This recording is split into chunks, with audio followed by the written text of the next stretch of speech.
මීළඟට අශාන් ගයන්නට යන්නේ අපි අහලා පුරුදු අපි හැමෝම ප්‍රිය කරන මෞසෙනිහස ගැන ලියවුණු හෙළ ගීත සාහිත්‍යයේ ඉහළම ගීතයයි කිව්වොත් නිවැරදි ගීතය. ඒ තමයි අධිනීතිඥ රම්බණ්ඩා සෙනවිරත්න නම් වූ අතිවිශිෂ්ට ගේය පද රචකයා ලිව්ව කපුගේ මහත්තයා ගායනා කරපු රජරට සුවඳ මුසුබුණු දවසක් පැල නැති හේනේ ගීතය. දවසක් පැල නැති හේනේ ගීතය ලියවෙන්නේ රම්බණ්ඩා සෙනවිරත්න කියන අනුරාධපුරයේ රජරට ඈත ගම්මානයේ එතුමාගේ වචන වලින්ම කියනවා නම් අමු ගැමියෙක්ගේ පෑන් තුඩකි. දැන් මෙතන මේ ගීතය පිළිබඳව පොඩ්ඩක් අහන්න කලින් අපි පොඩ්ඩක් තේරුම් ගමු. මුලින්ම මේ ගීතය ඇහෙනකොට අපිට හිතෙන්නේ දවසක් පැලක් නැති හේනකට ගිය වෙලාවක මහ වැස්සක් වැස්සා. ඒ වැස්සෙන් බේරන්නට අම්මා තුරුලේ හංගාගෙන හිටියා මතකයි මේ ආදී කතාවක්. නමුත් මේ ගීතය තුල ඊට එහා ගිය මහා අරුතක් නිදන්ගත වෙලා තියෙනවා. දවසක් පැල නැති හේන කියලා රම්බණ්ඩ මහත්තයා අදහස් කළේ හිමි නැති ගෙදර, තාත්තා නැති ගෙදර. පැල නැති හේන කිව්වේ එතෙන්ටයි. තාත්තා නැති ගෙදර පුංචි දරුවෙක් හදා වඩා ගන්නට අම්මා කෙනෙකුට මොනතරම් මහන්සියක් වෙහසක් ගන්න වෙනවද? නුවර කලාවිය, නුවර වැව, කලාවැව, පදවිය වැව කියන වැව් තුනෙන් පෝෂිත ප්‍රදේශයට අපි කියනවා නුවර කලාවිය කියලා. එහි තිබුණු එතකොට වැහපු වැස්ස තමයි දුප්පත්කම කියන වැස්ස.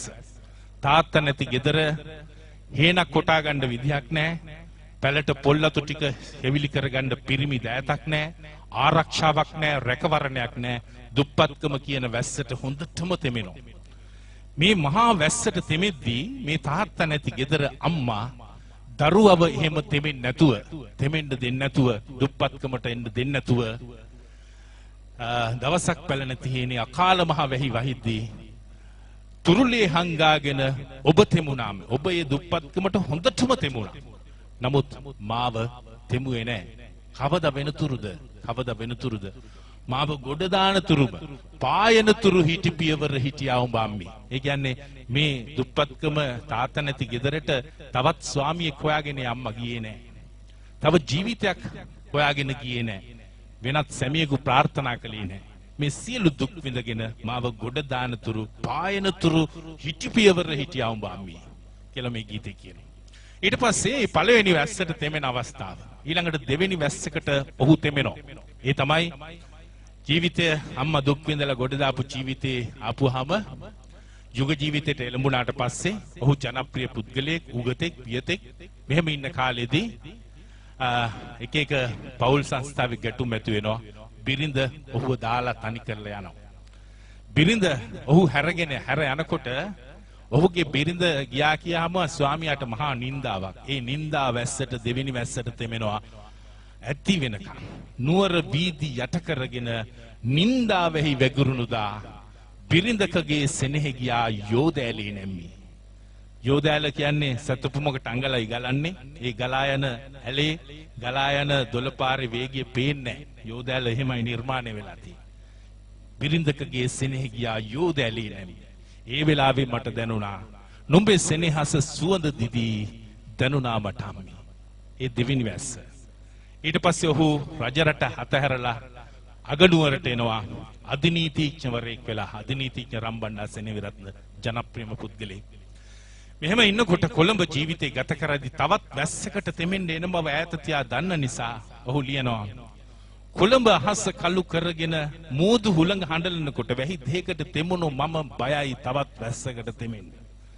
කොළඹ අහස කළු කරගෙන මෝදු හුළඟ හඬලනකොට ඔටුන්න මොකද්ද මේ ඔටුන්න?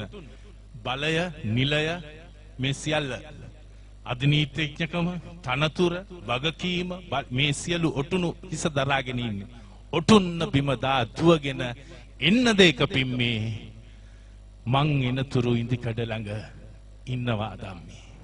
එහෙම ආදිත්‍ය අම්මා ජීවිතුන් අතර නැහැ. නමුත් ඔහු එහෙම අහනවා අම්මගේ සෙනෙහස තරම් ජීවිතේ මට ලැබුණේ. මෙන්න මෙහෙමයි අපි ගීතයක් රස විඳින්නට ඕනේ. අහමුද අපි? බවසත් පැල නැතිනේ අකාල මහවැසි වැසුසා තුරුලේ හංගාගෙනවා ඔබ දෙමුණා අම්මේ පායන මතුළු පියවර පියා උපන්නේ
මේ සංගීත ප්‍රසංගයේ විශේෂත්වයක් තියෙනවා.